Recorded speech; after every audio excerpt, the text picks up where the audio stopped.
Ladies and gentlemen, welcome back. In today's video, I'm gonna be talking about how to improve in-game quick, fast, simple and efficient. I'm gonna be going step by step on everything that you need to learn, so you're not going to be in that disadvantage that so many players are. I can say maybe 90% of the Fortnite players. So because of that, watch this video until the end, because I'm explaining to you the easiest way, so you're not going to remain in that disadvantage, but you're gonna be on advantage. Alright, without being bit, without further ado, let's get into the video. To make it easy for you, I'm splitting this video in 6 different scenarios, which I'm gonna be explaining and you're gonna be watching. So grab something to eat or to drink, and we used to say enjoy. Wait. As I was saying, we split in this video in 6 different scenarios, and our first one is peace control. So let's see what we have in here. First of all, I'm explaining to the new players what is peace control. Peace control is all about using your builds to create a safe space for yourself while denying your opponent's builds. This gives you a huge advantage in fights, as you'll be able to get shots on your opponent while they're struggling to build cover for themselves. In one word, you become the reader of the book. In this case, the book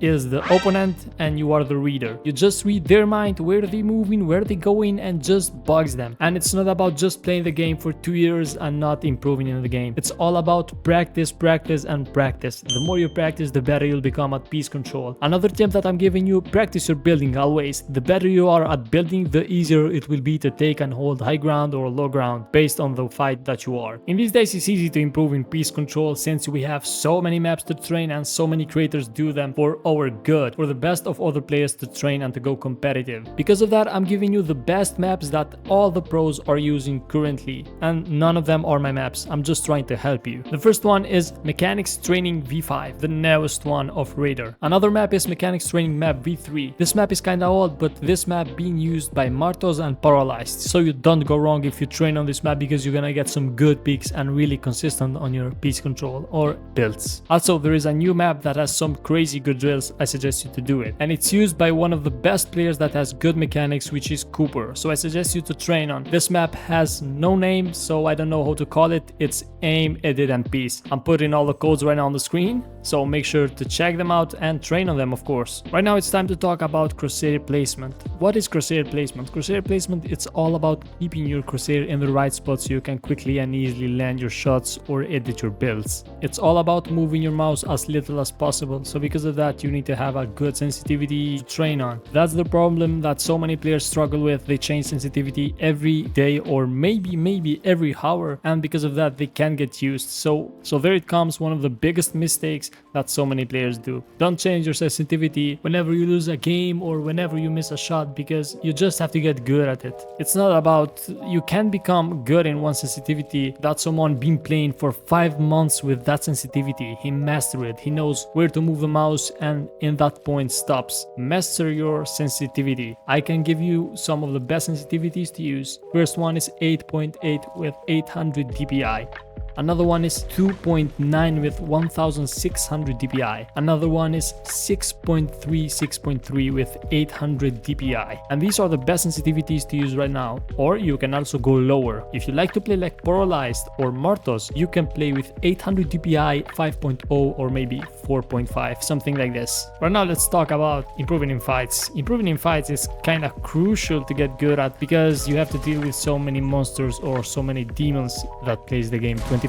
But there exists some methods to get good on the fights. It's way quicker, way faster, and it's box fights. Training box fights, playing so much box fights improves you in fights, and 99% of the fights in public matches are box fights, because you get close to your opponent and you just try to box him up, or he tries to box you up, and that counts box fights. There are plenty maps to play box fights. There's Martos turtle fights, endless peace control, 1v1 peace control, all of this stuff, but I suggest to play on free-for-all box fights. For example, box PvP. This is a really good type map to train your box fights, because you play with random players and you have to get all of them down to get a victory royale, I can say, in creative. And trust me when I say box fights is over 1v1 realistics and all of them. Play box fights so you're gonna be really good on your end games and all of this thing. But if you want to get better mechanics, use 1v1s. Try to play 1v1s. Box fights is used to get good aim, good clutching, and good peaks. Can these 3 things beat the mechanics? Yes, of course, because you know how to peak. The one that has good mechanics can't hit you if you have good peaks. because you know where to open the window, where to make a butter and something like this. And right now we are in the fourth thing to train, and it's free building. If you try to free build, you're gonna be so consistent, but I can give you only 3 tips to focus on. First of all, try to be consistent, don't be fast.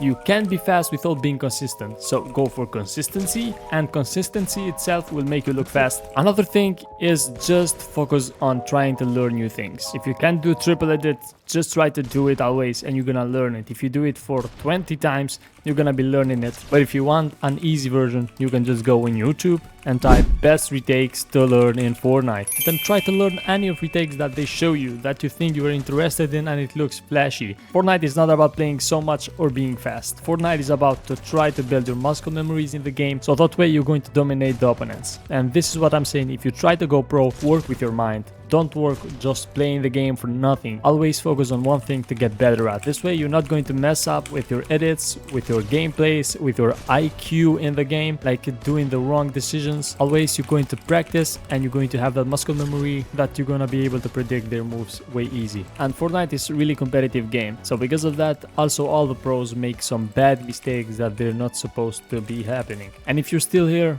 please like and subscribe because it helps me so much. The next thing that will make you a really good player is playing Ranked Reload. Ranked Reload is a really good option to play and to train on because you have 3 lives, and with these 3 lives you have to get a victory royale or get like 20 bombs or something like this, and that's the best way to train on, which actually so many players are just playing Ranked Reload these days, not Battle Royale. Recently I saw so many pros when they have cash cups to play or something like this, they used to play Reload 2 or 3 games to get warmed up, then they directly go in that cash cup, so that way they're really warmed up when they go on the cash cup. Also, don't get warmed up for playing creative, that's bad. Or you're going to get warmed up then play for another hour 1v1 realistics, that's so bad. If you try to get good in the game, you just have to get warmed up in creative or training creative, then that training session or that warming up session just use in ranked games or maybe public matches. And that's how you're going to improve. You train on creative, then spend that training session in public matches. Or if you don't do it like this, then later you're going to have problems with transferring your skills from creative to public matches. The problem is you're gonna get used to the delay of creative maps.